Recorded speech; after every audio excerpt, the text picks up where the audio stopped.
No te olvides del regalo ideal para esta primavera. La fe, la ética y los valores de los superhéroes. Un libro perfecto para dar la batalla cultural con una sonrisa. Fundación Edelvives patrocina este espacio cultural. 5, 4, 3, 2, 1, 0. Disfruta con Víctor Alvarado y su equipo de lo mejor del cine. Directo a las estrellas.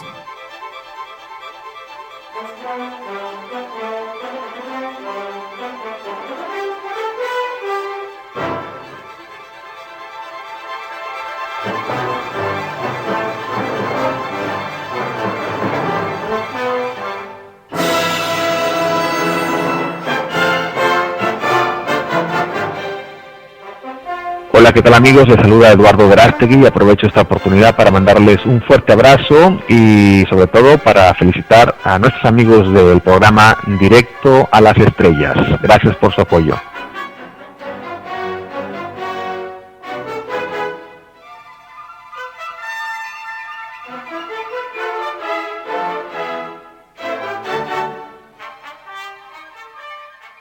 Una de las indiscutibles figuras de la cultura española es sin duda Luis Alberto de Cuenca, capaz de dar la batalla cultural sin crearse enemigos.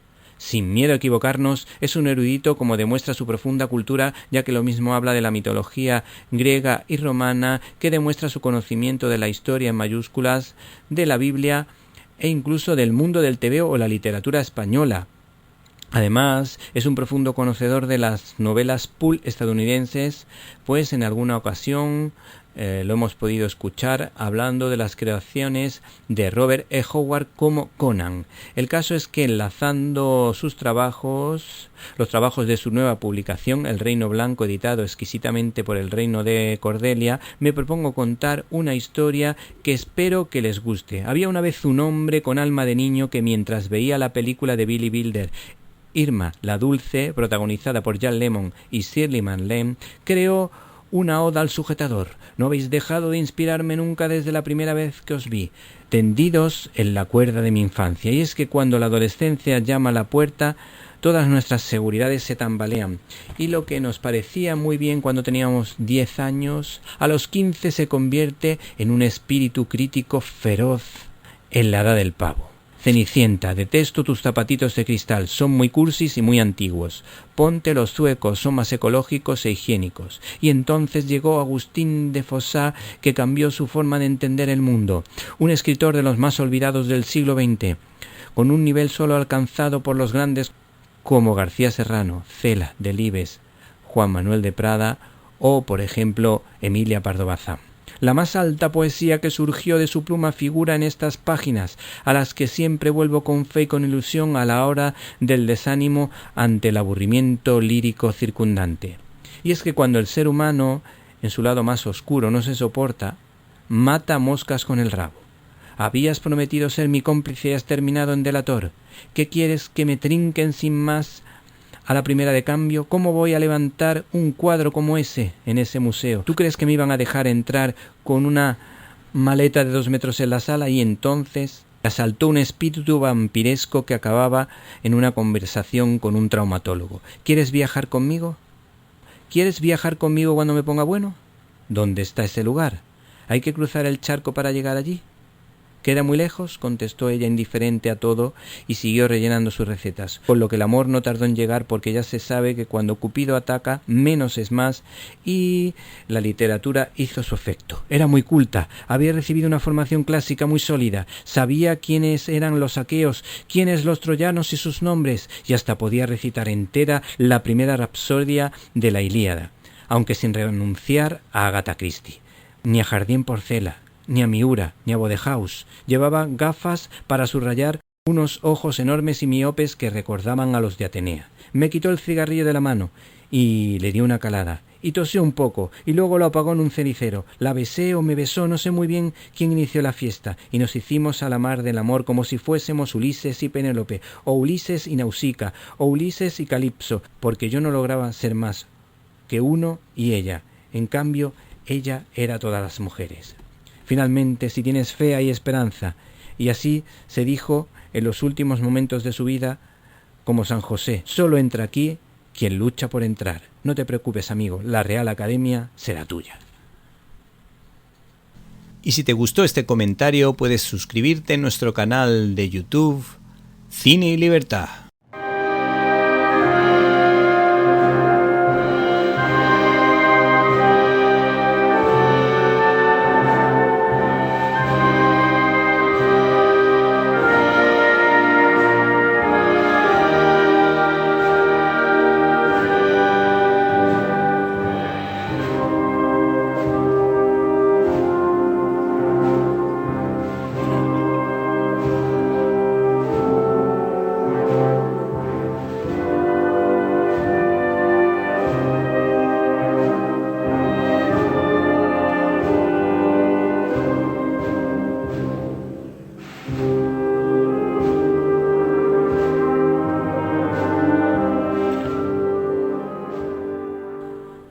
Bienvenidos a una nueva edición de Directo a las Estrellas, tu programa de cine. Y en una semana marcada, como dijo un periodista de forma acertada, por la Rosa Nostra, nosotros dejamos a un lado la actualidad para hablarles de las noticias semanales de cine, empezando por Sonido de Esperanza, una película con valores cristianos que les encantará porque toca el corazón de creyentes y no creyentes con su forma de ver el mundo. También se estrenan otras películas menores como La Furgo o Juliet en primavera, que está muy bien. En Críticas en un minuto analizaremos los pormenores, una película muy divertida que también analiza el tema de la enfermedad mental desde un punto de vista bastante interesante y humano. Y por supuesto no pueden perderse nuestras secciones habituales como la firma de Eduardo Bernal, la sección de Irene de Alba de Clasinmanía y por supuesto contamos en nuestros micrófonos con la presencia de Antonio Peláez, más Peláez que nunca, y además no pueden perderse el homenaje que hacemos a Luis Alberto de Cuenca.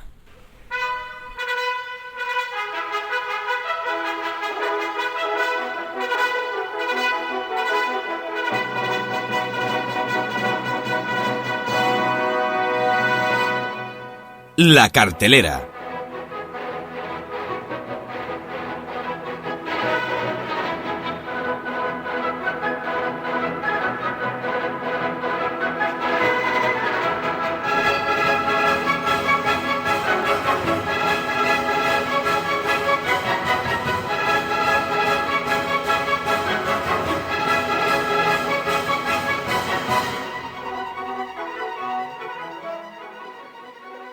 Tras El Sonido de la Libertad, Song of Freedom, que contó con Eduardo Verástegui y Jim Caviezel, que hablaba sobre el tema de la trata de menores arrasando la taquilla estadounidense y mundial, llega El Sonido de la Esperanza, sobre el valor de la acogida, que también está respaldada por la productora de la serie de Chosen, Angel Studios. La historia en cuestión se basa en hechos reales y cuenta la inspiradora historia de una pequeña comunidad que decide enfrentarse a la indiferencia y abrazar a los niños más olvidados del sistema de acogida. Lo que comenzó como un gesto de compasión se transformó en un movimiento sin precedentes, logrando la adopción de 77 menores y demostrando que con amor auténtico y compromiso es posible cambiar vidas y transformar el futuro de los más vulnerables. La distribuidora European Dream Factory, en alianza con A Contracorriente Films, nos ofrece una película dirigida por una estrella del cortometraje que responde al nombre de Joshua Beigel y que en su cortometraje Butterfly obtuvo nada más y nada menos que 35 premios internacionales y se hizo viral con 100 millones de visualizaciones. El caso es que el director del Sonido de Esperanza demuestra su habilidad como narrador, pues a pesar de ser un drama en toda regla, la cinta tiene ritmo como para conmover al espectador sin aburrir. Es una maravilla observar la evolución del personaje de la actriz Nika King como Donna Martin. Esta actriz es una cómica reconocida por el papel de Leslie Bennett en la serie de HBO Euphoria. También ha participado en NCS Los Ángeles y ha expresado que este papel resonó profundamente con ella, ya que su propia madre fue adoptada por un pastor y su esposa. También fundó la organización sin fines de lucro Rose of Sharon, centrada en la salud mental en comunidades marginadas. El caso es que esta mujer se identificó rápidamente con el personaje, transformando su dolor en una posibilidad de amor con mayúsculas y entrega a los demás. También le da buena réplica al actor Demetrius Gross, que ha dicho que el papel le permitió explorar la profundidad del compromiso y la fe necesarios para llevar adelante este tipo de misiones. Además, esta producción lo presenta como un pastor protestante de éxito que ha tenido 2 hijos muy trabajosos y que no ve con buenos ojos la posibilidad de la adopción, pero su mujer, con sutileza, irá transformando su mente y su corazón. Esta cinta tiene escenas memorables sobre cómo el padre se va ganando la confianza de una niña que ha pasado por un trauma potente y que finge ser a veces un gato, o esa escena en la que el matrimonio protagonista canta una bella canción como si se tratara de una canción soul para sentirse consolado por Dios. La película no es ñoña y nos dice que aunque el camino fue difícil, con Dios el milagro es posible. Por último, esta cinta está respaldada por las declaraciones y los testimonios de varios chavales que salieron adelante gracias a la labor de entrega de estas familias. Finalmente, esta producción refleja la fe de los cristianos evangélicos y la fuerza del bautismo para sanar el corazón de las personas y para pasar de hombre viejo a hombre nuevo, pues estas personas incluso llegaron a poder formar familias estables y estudiaron carreras. Y si te gustó este comentario, puedes suscribirte en nuestro canal de YouTube, Cine y Libertad. Estás escuchando Directo a las Estrellas. Víctor Alvarado. El cine francés nos ofrece una comedia con tintes dramáticos titulada Juliette en primavera. Este largometraje posee un encanto especial por la ternura que transmiten sus personajes. La historia gira en torno a una ilustradora de cuentos infantiles con enorme talento que vuelve a la casa de su infancia para encontrar algo de luz después de una mala racha sentimental y psicológica. La cineasta Blandine Renoir, recordada por la indignada Anne y por 50 primaveras, demuestra que, con un buen guión basado en la novela gráfica, en este caso de Camille Jourdi, donde las tramas se desarrollan a buen ritmo, no hace falta un gran presupuesto para encandilar a la audiencia. Se trata de personas sensibles que necesitan comprensión y consuelo. Sus dramas personales son presentados con pequeñas pinceladas que, casi sin palabras, definen el carácter de cada uno de ellos. Como esa conversación entre padre e hija cargada de complicidad y simpatía de un señor con gran agudeza mental que tiene siempre una salida graciosa para animar a alguien que necesita consuelo. En contraposición con lo positivo, esta cinta ofrece escenas de cama muy explícitas y en ese sentido es muy francesa y te puede sacar en algún momento de la historia principal, porque esta trama principal es muy delicada. Las interpretaciones están a una gran altura, destacando la actriz Isia Higelin, mostrando una gran cantidad de registros. Esta actriz enamora a la cámara con cada gesto y mirada, acompañada del veterano de lujo Jean-Pierre Darrosin, recordado por la obra maestra Conversaciones con mi jardinero y por cintas muy conocidas del cineasta desencantado del socialismo Robert Guédiguian, autor del Cumpleaños de Ariane y Las nieves del Kilimanjaro. La delicada relación de amistad que se establece entre la ilustradora y el africano, interpretado por Sarif Cissé, está marcada por la empatía de 2 personas muy diferentes que tienen una gran capacidad para leer el alma del otro. Finalmente, la actriz Sophie Guillaumin le pone la salsa a la cinta. La película invita a la reflexión sobre cómo la vida nos marca el camino y sugiere que en algún momento tenemos que pensar en darle un giro. También nos da a entender que los secretos de la familia nos pueden afectar indirectamente a nuestra propia vida, aunque siempre se habla de la posibilidad de perdón en una familia no muy distinta a la española. El final es abierto, dejando parte a la imaginación del espectador con gran elegancia.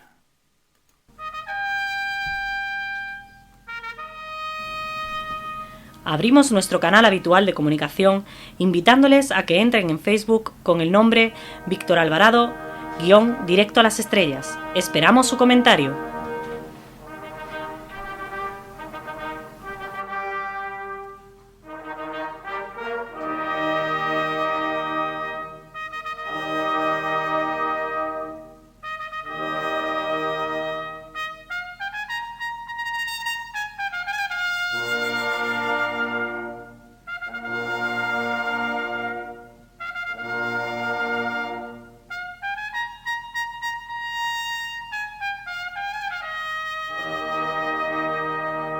Estás escuchando Directo a las Estrellas.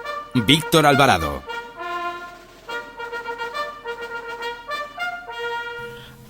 @cinelibertad es nuestra cuenta de Twitter. Para escuchar tus agudos comentarios te esperamos en @cinelibertad.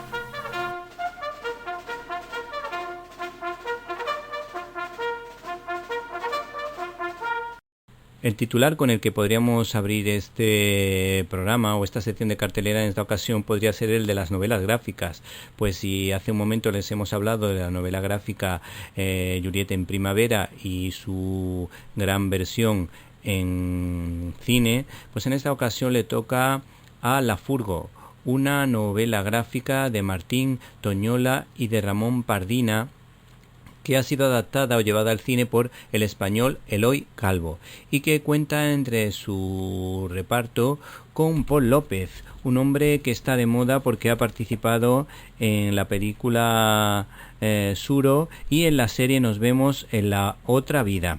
Hay que decir que es un señor que ha disfrutado muchísimo haciendo esta película y que nos vende La Furgo del siguiente modo. Esta producción nos enseña la Barcelona de postal que acostumbramos a ver. Muestra un espacio que a veces es invisible, el de la gente que está en el límite de la pobreza.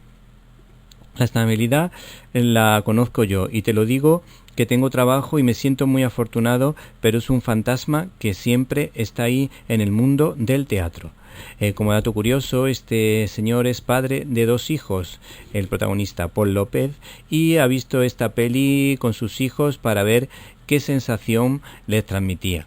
Y dijo lo siguiente en declaraciones a Fotogramas. Fue didáctico pero también perturbador. Él ya me había visto en escena y ese juego sí lo entiende, porque también hace teatro en la escuela. Pero verme en la pantalla con un look similar al que yo normalmente, hay que decir que le chocaba. Él sufría por mi estilo de vida, que no me ocurriera nada malo. Llevaba un poco de lío, pobrecito, pero sirvió para que pudiera entender mejor a qué me dedico.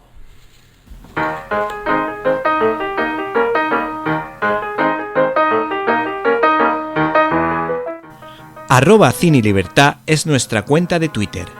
Para escuchar tus agudos comentarios te esperamos en @cinelibertad.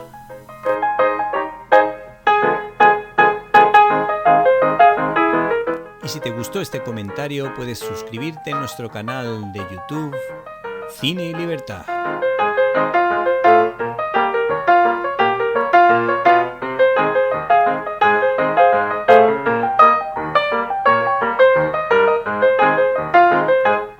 Críticas en un minuto.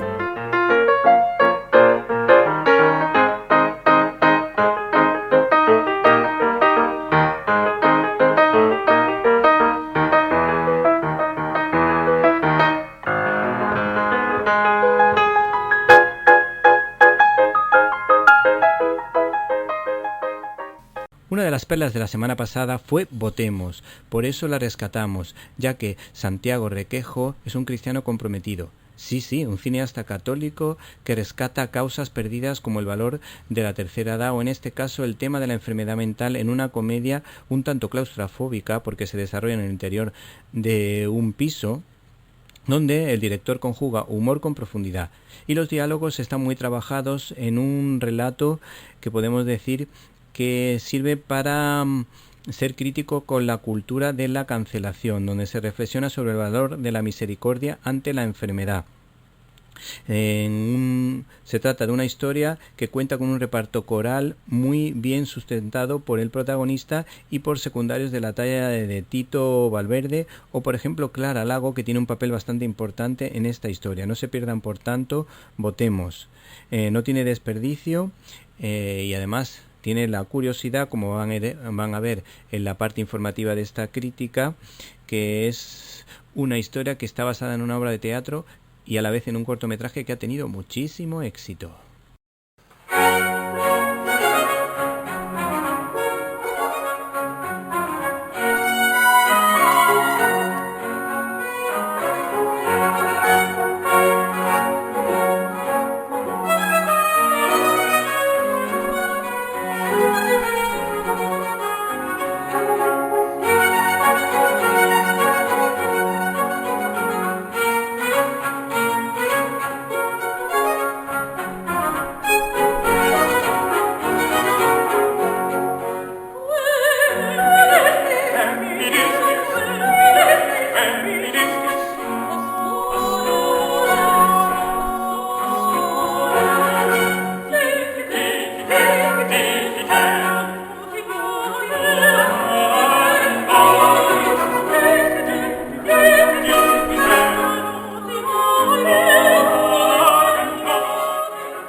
¿Quién no ha tenido alguna vez un problema con la comunidad de vecinos o sobre todo con los administradores?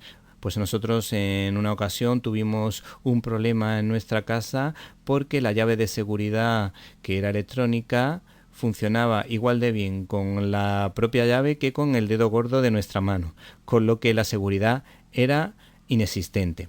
El caso es que en esta ocasión el cine de cuota española es menos cuota que nunca gracias al talento de Santiago Requejo, que nos hizo disfrutar a todos con la entrañable película Abuelos, que tenía un nivel notable. En esta ocasión, Votemos fue parte de un corto que optó a los Goyas y que con el paso del tiempo se convirtió en una exitosa obra de teatro que acaba de convertirse en esta ocasión en película y que además está formada por actores bastante conocidos como por ejemplo Charo Reina, Neus Sanz, Raúl Fernández, que curiosamente fueron los primeros que formaron parte de esta historia, de este cortometraje original, al que también se añaden, por ejemplo, actores de la talla de Tito Valverde. ¿Qué más te podemos contar de esta historia?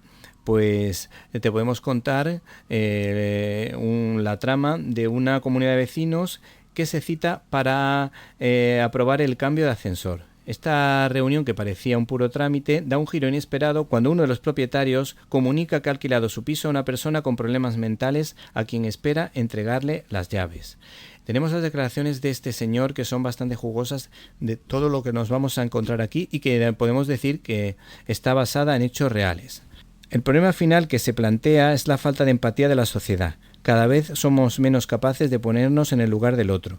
Creo que si lo hiciéramos, las cosas mejorarían y no estaríamos tan lejos, pero hay que ponerse manos a la obra. ¿Y qué es lo que ha dicho la crítica de esta película? Pues hemos encontrado una crítica muy interesante en la página web de Cine 21, de la que destacamos lo siguiente. Se trata de una comedia dramática con mucha enjundia, sin dejar de ofrecer bastantes momentos de humor y un desarrollo lleno de naturalidad que nunca pierde el realismo, ya que en sus anteriores películas el director cacereño se acercaba a la comedia desde un enfoque con fuerte componente de crítica social.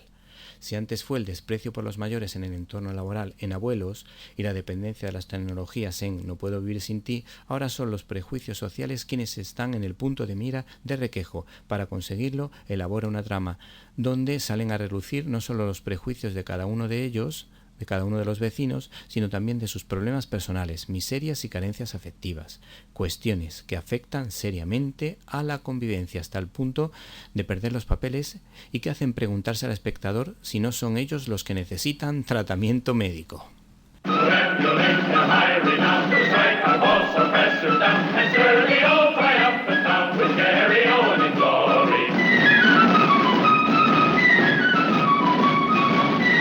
Storyboard.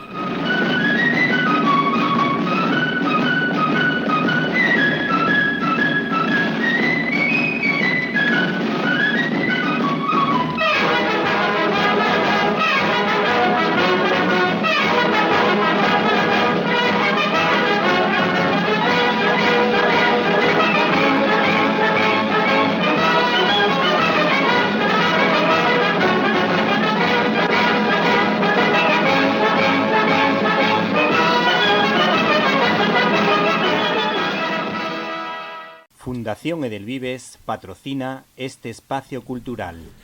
El guionista J.M. de Mateis es sinónimo de profundidad y capacidad para entretener, una especie de 2x1 que conjuga las viñetas de acción con unos diálogos que tocan el lado más íntimo del alma humana, demostrando una vez más que la novela gráfica de superhéroes no tiene nada que envidiar a un escritor al uso de un ensayo o una novela en su concepto más clásico. El cómico en cuestión se titula Muerte en la familia Robin Vive y está respaldado por los dibujantes Rick Leonardi y Rico Renzi. No te olvides del regalo ideal para esta primavera: La fe, la ética y los valores de los superhéroes. Un libro perfecto para dar la batalla cultural con una sonrisa. Esta novela gráfica habla de la dificultad de ser padre de acogida, pues Bruce Wayne, nuestro héroe de toda la vida, tiene 2 hijos adoptivos en acogida. El prácticamente perfecto en todo, Dick Grayson, que es como si fuera el Abel bíblico, mientras que Jason Todd es esa oveja negra que guarda un parecido razonable con el envidioso Cain. Se escucha una reflexión de fondo. Jason lo respetaba, lo admiraba y sí, también lo envidiaba. Al fin y al cabo, Dick fue el primer Robin. A ojos de Jason era el favorito. En otro momento vemos a Jason hablando con su padre Bruce Wayne, es decir, Batman, y le dice lo siguiente: ¿que no vuelva a ser Robin nunca? ¿Cómo puedes hacerme eso? Tú me enseñaste, me convertiste en algo de lo que puedo sentirme orgulloso. En otro momento, Alfred vuelve a ser esa cabeza sensata que, como tiene una gran voz, una voz de la experiencia, esa voz resuena en el cerebro de Bruce Wayne y habla con la autoridad que se merece. Bruce Wayne, no te atrevas a dejarme con la palabra en la boca. Me has pedido la opinión y la vas a escuchar. Porque hay un momento determinado que Alfred le sugiere que esta relación que tiene con su hijo debe ser analizada por un psiquiatra. Y en ese momento continúa la reflexión. Te consideras solitario, Bruce, pero no lo eres. Necesitas gente, siempre la necesitaste.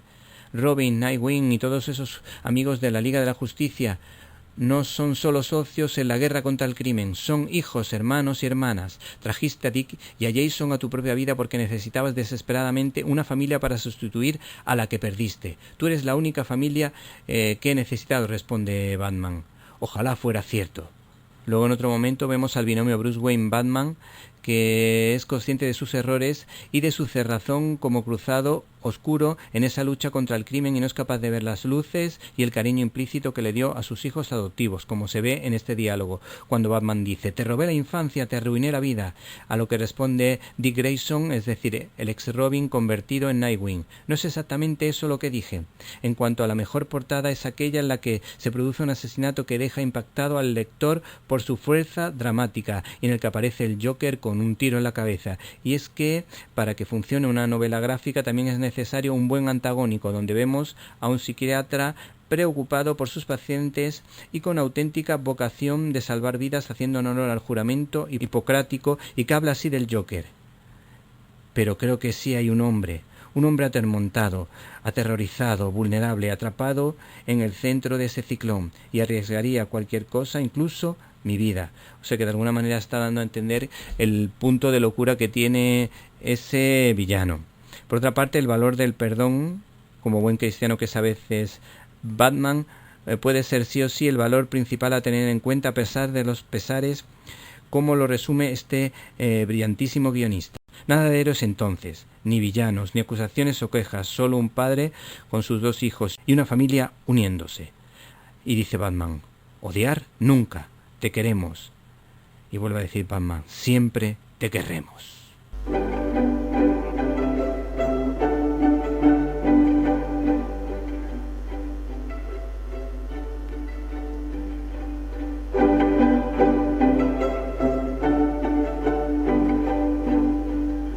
Classic Manía.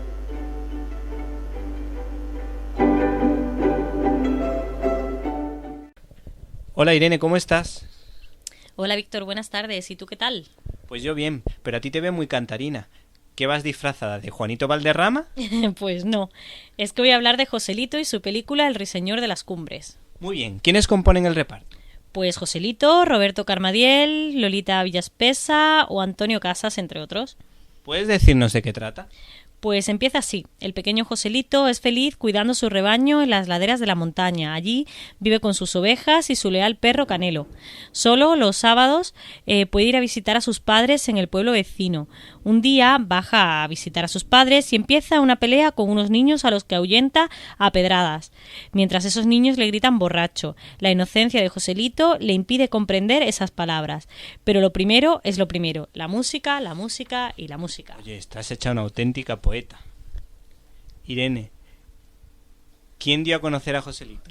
Pues lo dio a conocer el empresario Miguel Ballesteros, que le puso en la órbita radiofónica y poco a poco su fama fue creciendo y llegó a cantar en la Plaza de Toros de Valencia, donde coincidiría con el famosísimo Luis Mariano, quien le haría debutar en la radio y televisión de París. El guionista Antonio Guzmán se dio cuenta del filón y se puso en contacto con el director Antonio del Amo, el cual le hizo debutar con El pequeño ruiseñor, que arrasó en las taquillas. Sí, esto está bien, pero ¿cuáles fueron los orígenes de este peculiar fenómeno? Pues Joselito era el pequeño de 7 hermanos. José Jiménez nace en un pueblecito de Jaén, aunque pronto emigra con el resto de la familia a Uriel, en la provincia de Valencia, y desde muy pronto empezó a cantar en el colegio y en fiestas y concursos. Siempre ha habido rumores sobre la explotación de los niños cantantes, sobre todo de este hombre. ¿Qué hay de cierto en ello? Pues en una entrevista concedida a Diego Galán en televisión, manifestó que él no se consideraba un niño explotado como le ocurría a Marisol. A él siempre le dieron lo que quería y muchas veces le dieron más de lo que pedía. Siempre le trataron bien, incluso los empresarios. Dice que siempre hubo amabilidad, verdad y generosidad, y que él se sentía en los estrenos y en las galas como un pez en el agua. Vamos, que le gustaba más un micrófono que un tonto un lápiz. Oye, según tengo entendido, era un niño muy divertido y siempre fue un gran profesional a pesar de su edad. Pues sí, se comportaba como un actor adulto, pero gastaba muchas bromas, ponía petardos en los puros y les mojaba los colchones a algunos miembros del equipo, aunque luego se las devolvían a él. Sí, además que se las tomaba muy bien las bromas, por lo visto, tenía un gran paciencia con las bromas. Hombre, el que las gasta tiene que estar dispuesto a recibirlas. Sí, pero hay gente que no está dispuesta a recibir bromas de otros. Bueno, Irene, yo sé que tus habituales fuentes, pueden desvelarnos algún secretillo. ¿Cuál es? Acertaste. Pues se dieron cuenta de que en Joselito tenían un gran doblador. Sin embargo, en su primera película contaron con la popular actriz de doblaje Matilde Vilariño. Efectivamente, Maite Vilariño, que además fue la dobladora oficial de Pablito Calvo. Oye, ¿qué me puedes decir del director Antonio del Amo? Pues la verdad es que tuvo el mérito de sacar petróleo de las películas de la farándula. Trabajó con Buñuel, hizo reportajes en las calles de Madrid en la Guerra Civil, jugándose la vida. También fue valiente denunciando algunos aspectos de la dictadura. Nunca recibió críticas muy buenas de las pelis de Joselito, pero ganó un premio en el Festival de San Sebastián por la película Día tras Día, con guión de Alfonso Paso y José Luis Dibildos, y dentro de la categoría de películas españolas. Bueno, Irene, por último, ¿qué dijeron los diarios de la época sobre el largometraje? Pues he recogido críticas de 2 diarios, el ABC y el Alcázar. Buen trabajo de hemeroteca. Gracias. El ABC decía que la historia transcurría sin interés alguno. A mí no me interesa esta película y hay algo que se debería vigilar en el niño Joselito, el movimiento igual de manos, que es muy monótono. Y el Alcázar dijo: Joselito triunfó plenamente y como estrella fue escoltado y aprisionado por el público que con expectación le esperaba la salida del estreno. Bueno, Irene, me despido de ti y te deseo que triunfes como Joselito en tu vida. No, por Dios. Que recibió los aplausos de los seguidores de Castro, que hizo llorar al Papa Juan XXIII y que rompió las taquillas de Estados Unidos. O incluso el polémico director Pasolini incluyó una de sus canciones en una película. Ah, por cierto, no te metas en el tráfico de drogas como hizo este artista español. Pues la verdad, hoy no te doy las gracias porque la verdad espero no triunfar nunca como Joselito, porque la verdad que no lo considero un buen ejemplo a seguir. Preferiría triunfar de otra manera. Bueno, pues muchas gracias y hasta la semana que viene. Hasta la semana que viene. Con nombre de rey y apellido de amigo, Eduardo Bernal analiza el cine como solo lo hacen los mejores críticos del mundo. Pablo decide bajarse del tren en la estación de un pueblo de mala muerte, comprarse un viejo y destartalado piso frente a las vías y comenzar a vivir como si no fuera el reconocido arquitecto que en realidad es. Tal vez esté huyendo de alguien o de algo o incluso de sí mismo. En el pueblo todo parece estancado, menos Raluca, una mujer optimista abierta a las sorpresas que pueden cambiarle la vida para bien. Ella decidió confiar en su suerte, aunque la vida no siempre le presente su mejor cara. Esta es la sinopsis de La buena suerte, la nueva película de Gracia Querejeta, una de nuestras más aclamadas y admiradas cineastas, que en esta ocasión vuelve a regalarnos una película de diálogos, como lo era su anterior film, La hipnótica Invisibles, barnizándola con una pátina del thriller más próximo a la estupenda Felices 140. En esta ocasión, Querejeta y la actriz María Ruiz, que aquí debuta como guionista, adaptan la novela homónima de la afamada escritora Rosa Montero para dejar al espectador pegado a la butaca durante los 90 minutos que dura. ¿Cómo lo consigue? presentándonos a un enigmático personaje cuyas irracionales acciones y reacciones nos hacen pensar desde los primeros compases de la cinta que algo esconde. Un personaje, Pablo, interpretado por un Hugo Silva que está más comedido y creíble que nunca, ya despojado de sus primeros personajes, aquellos en los que imperaba más el físico y lo cómico que la veracidad dramática, y muy bien acompañado de Megan Montaner, personaje imprescindible a la hora de desenmarañar la tela de araña que Querejeta nos presenta.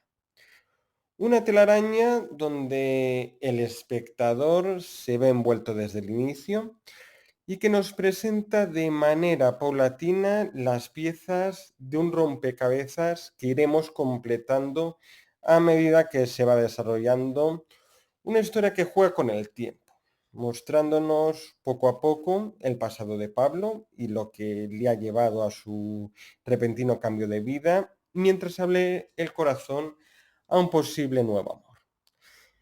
De esta manera, drama, thriller y romance se entrelazan sin dejar a un lado la comedia, pues el emblemático Miguel Reillán ya se encarga de aportar la nota jocosa a una cinta que encuentra sus virtudes en unos diálogos naturales y veraces, unos flashbacks muy bien dosificados, unos personajes muy terrenales y una intriga que no nos suelta hasta el final. En definitiva, una recomendable película que nos invita a visitar los cines en estos calurosos días de verano. Queridos amigos de la radio, como sabéis he estado firmando en la Feria de Madrid. Así que no puedes perderte mi libro La fe, la ética y los valores de los superhéroes. El libro ideal para dar la batalla cultural con una sonrisa. Fundación Edelvives patrocina este espacio cultural. Ahora, si les parece, conectamos con el planeta Radiocine para ver qué nos tiene preparado nuestro compañero, nuestra antena de plata, nuestro gran sabio del cine. Hola Antonio Peláez con Z, ¿estás por ahí? ¡Qué fuerte me parece!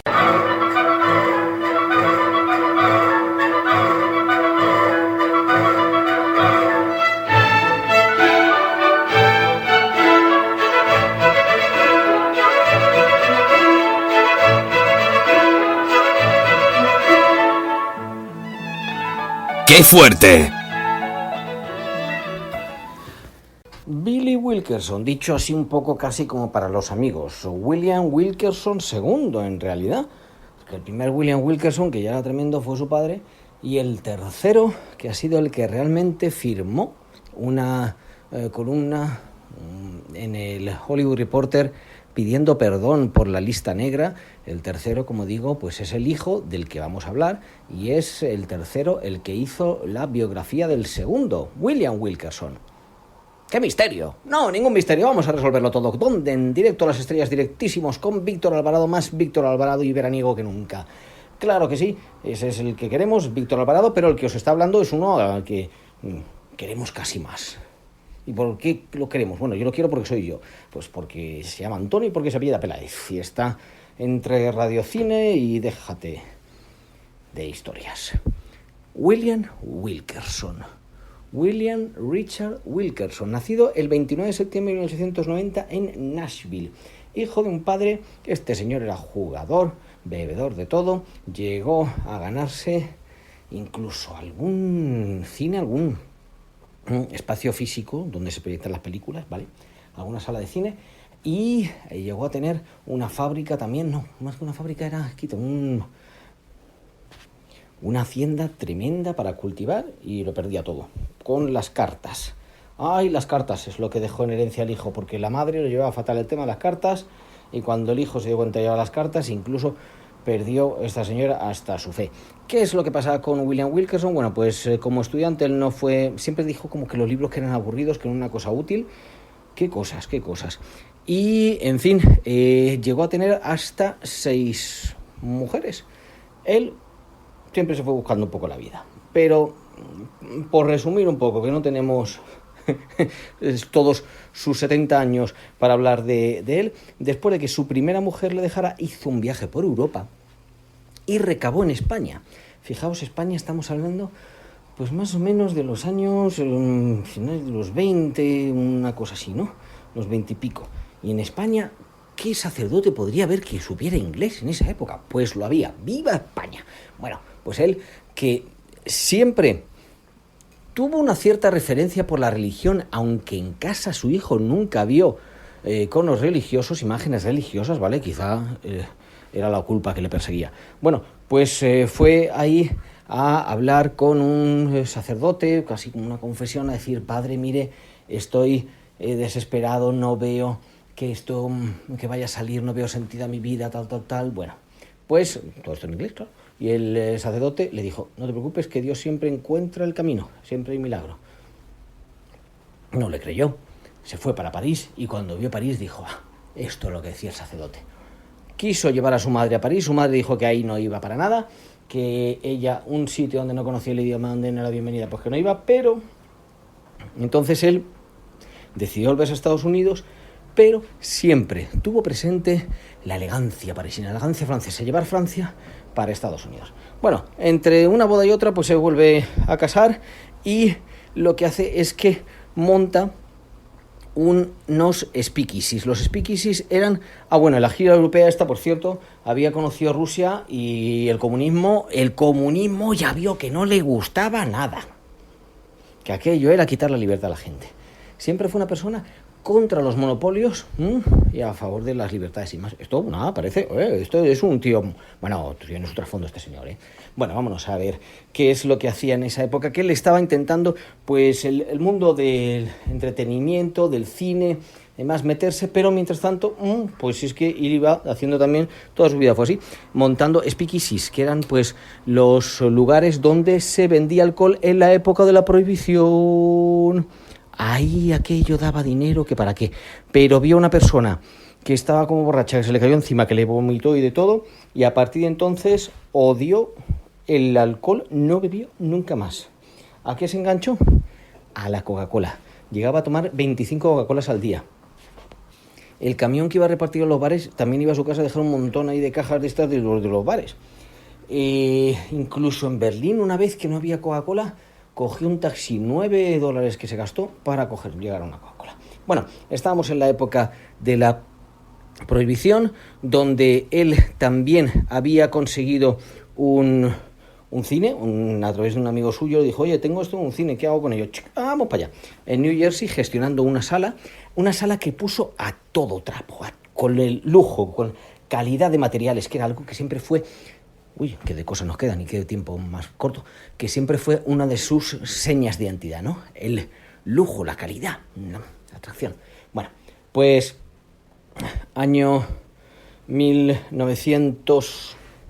me estoy remontando, 1918 estuvo lo de la gripe española, que se murió y todo el mundo en el cine. En fin, él se fue recuperando y monta los speakeasies, pero a partir de ahí tiene sobornada toda la policía y demás, y cuando hay un momento en el que le empiezan a cerrar todos los locales, y encima el día antes del crack del 29 invierte casi todo su dinero en bolsa, por consejo de un amigo, menudo amigo, pues dice: vámonos, le dice a su mujer: vámonos. Su mujer y su madre se van con coche, se va parando 2x3, pero se van a Hollywood. Con el tiempo terminaría pagando la deuda, una deuda que tuvo tremenda también con la mafia, porque tuvo contactos con la mafia por todos lados. Hollywood, clave de lo que realiza una vez que llega allí. Pues se hace amigo de Joe Schenck, que era el director entonces de la Fox, y de el guapo Rosselli, Johnny Rosselli, mafioso tremendo, pero amigo suyo, que le defendió y por el que fue hasta la cárcel, por Billy Wilkerson. Y en Hollywood, ¿qué es lo que sucede? Pues que él, que siempre quiso montar un estudio, pero que sabía que necesitaba el beneplácito de los grandes magnates de los estudios, que por entonces eran judíos, por cierto. Se dice que si pudiera ser que porque él era católico, o bueno, váyase usted a saber, pues lo que pensaba únicamente era en vengarse de esos tíos que no le habían dejado montar un estudio de cine y demás. Y para vengarse, pues crea el Hollywood Reporter en el año 1930. Ahí publicaba una editorial que en muchos casos lo han preparado, se supone, y según ha averiguado su hijo, pues algunos redactores, porque él de escribir y de leer no era mucho, pero que siempre tenía su sello personal, y con el que, bueno, se involucraba, pero siempre sabiendo hasta qué punto, porque, por ejemplo, nunca le denunciaron por la lista negra. En cualquier caso, lo que consiguió con el Hollywood Reporter pues fue uno de los grandes éxitos de la época. Para que os hagáis una idea, le empezaron a llamar los de los estudios a decirle, ¿no? Bueno, porque se metía con ellos, les daba duro. Oye, ¿qué podemos hacer? A lo mejor podemos hacer un poco de publicidad. Y con él habló, de hecho, Louis Mayer, uno de los... a Metro Goldwyn Mayer, ¿no? Uno de los grandes de entonces. Pero no quería invertir mucho dinero porque decía que al fin y al cabo tenía poca tirada. Con lo que Wilkerson le dijo, ¿ah, sí? ¿Poca tirada? Dime la noticia que quieras que se publique en casi todos los medios, una noticia que sea lo más absurda o extraña, distinta, no sé. Una persona, alguien que quieras pronunciar, por ejemplo. Y ya verás a dónde va a llegar. Total, que en el Hollywood Reporter habló de un actor. ¡Qué actor, Dios mío! Ese actor va a ser la referencia para todo el mundo. Mucho ojo, muy atentos, claro. Tened en cuenta, esto es una revista dirigida también a profesionales, ¿no? Muy atentos los programadores de cine, los exhibidores, los productores, todos a esta figura del cine, porque va a ser una maravilla. Pasado el tiempo, llegó y le dio 5.000 copias de distintos periódicos y revistas de todo Estados Unidos que habían copiado el texto que había puesto el Hollywood Reporter, con lo que su influencia no era solo la de su tirada, sino evidentemente la de otros medios que lo cogían. ¿Y ese actor quién era? Clark Gable. A ver, Clark Gable no es que sea solo por eso, pero tuvo su influencia. De hecho, Clark Gable se volvía para su ciudad natal porque no estaba consiguiendo como gran éxito, y cuando vio que aparecía la prensa, se compró un coche descapotable y de nuevo para Hollywood. Al tiempo que hacía esto, muchísimos locales abrió uno tras otro, no duraban mucho, pero sí que tenían gran éxito. Empezó a abrir los primeros de Hollywood, donde iban, pues por ejemplo, como llevaba él grandes manjares de Von Mason, pues Chaplin, Charles Laughton y luego, bueno, pues toda la élite de Hollywood. Se empezaron a conocer en algunos locales las mesas por los nombres de la persona que lo tenía reservado. A partir de ahí también sacaba mucha información con la cual seguía extorsionando a los magnates de la empresa, los magnates de los estudios hollywoodienses, porque le daban un dinero gracias al circuito de extorsión que había hecho con su amigo mafioso, el Guapo, que llegó a ir a la cárcel por él, como os digo, y con Joe Shen, que también llegó a ir a la cárcel, pero nunca fue Billy Wilkerson. Se libró por los pelos. Toda la vida, contrató en sus locales solamente hombres, porque decía que las mujeres eran muy cotillas. Nunca contrató personas de color y no le gustaban los gays, pero su secretario era gay. Y de hecho llegó a ganarse el respeto de todo el círculo gay de los del Hollywood Reporter. Y aun siendo bastante racista, incluso hablando mal de los judíos, muchos decían, es que Billy era así.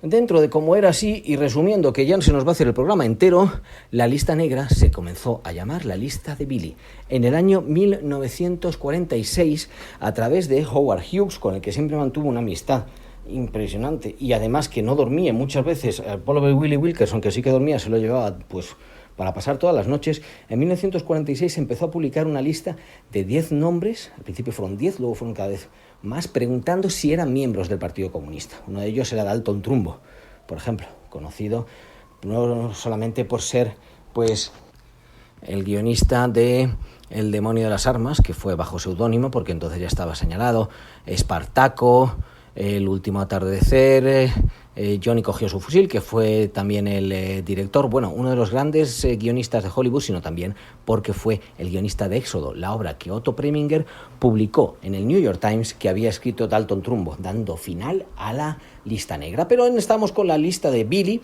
y la lista de Billy pues resulta que empezó a popularizarse, y allí señalaron a todos los que eran o habían tenido algún contacto con el Partido Comunista, incluyendo Elia Kazan, que en un primer lugar no dijo nadie, y luego tras la presión de Billy Wilkerson, que quería que la gente pusiera un anuncio en su propia revista diciendo que habían sido comunistas, Elia Kazan puso un anuncio en el New York Times.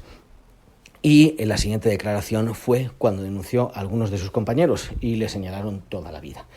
Nunca se arrepintió, parece, de la lista negra, pese a que cuando la iba a empezar a promulgar lo consultó con un sacerdote y le dijo el sacerdote: atiza a esos comunistas, Billy, pero incluso recibió una placa del propio John Hoover, el director del FBI, pero su última esposa, la sexta, la madre de William Wilkerson III, cuando él falleció, la tiró al fuego y se quedó mirando cómo ardía esa placa.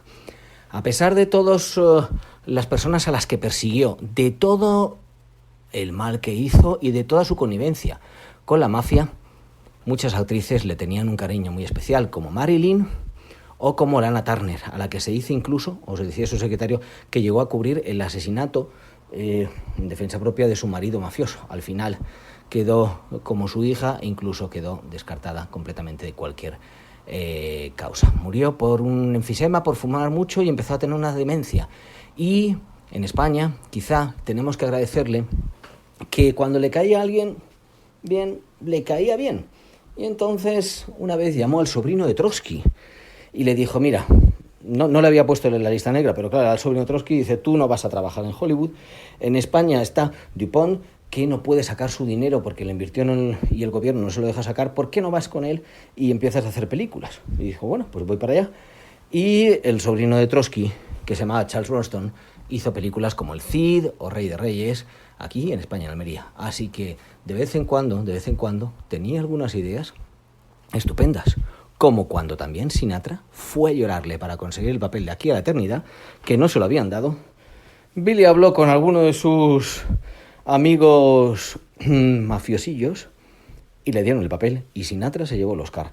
Así que nosotros nos vamos a llevar el Oscar a la colaboración más larga de toda la temporada. Un saludo, un abrazo. Os ha hablado Antonio Peláez desde el Planeta Radio Cines de Víctor Alvarolandia. Hasta la próxima, hasta cuando toque.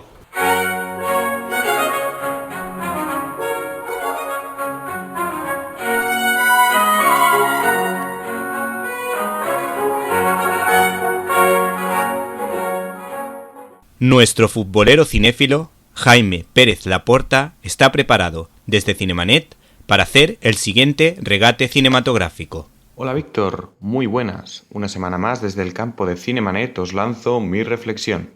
Esta semana quería empezar con el comentario a una comedia romántica, Crazy Stupid Love, una película de 2011 protagonizada por Steve Carell, Julianne Moore, Emma Stone y Ryan Gosling.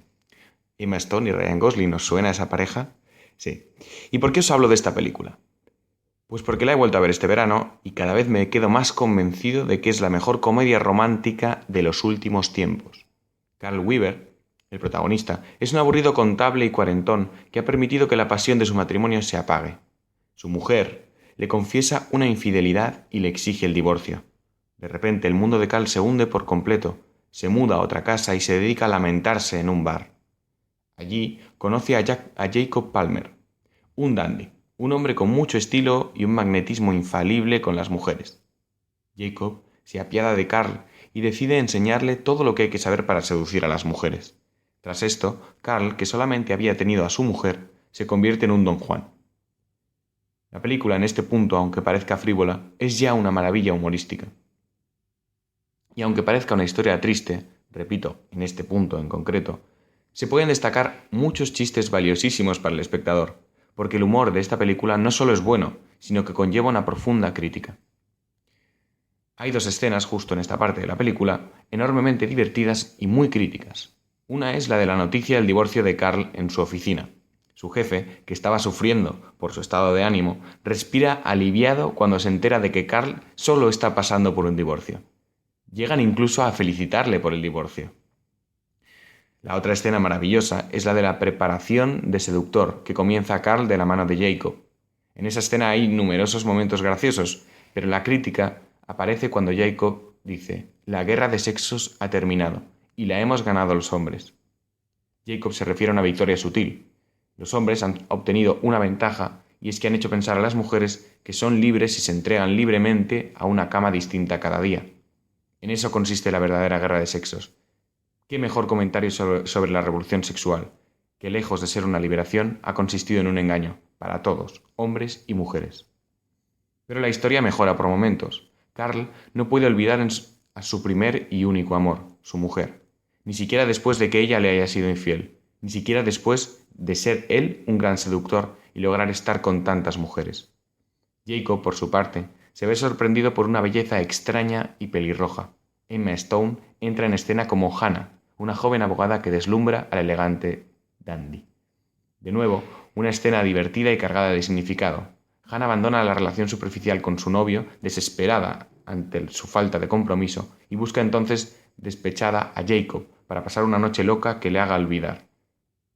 Jacob, como el tiburón que es, acepta sin problemas, pero lo que sucede esa noche no es lo que ninguno de los dos esperaban. Sin necesidad del sexo aparece la química, sin necesidad de desnudarse, se acaban conociendo y enamorando.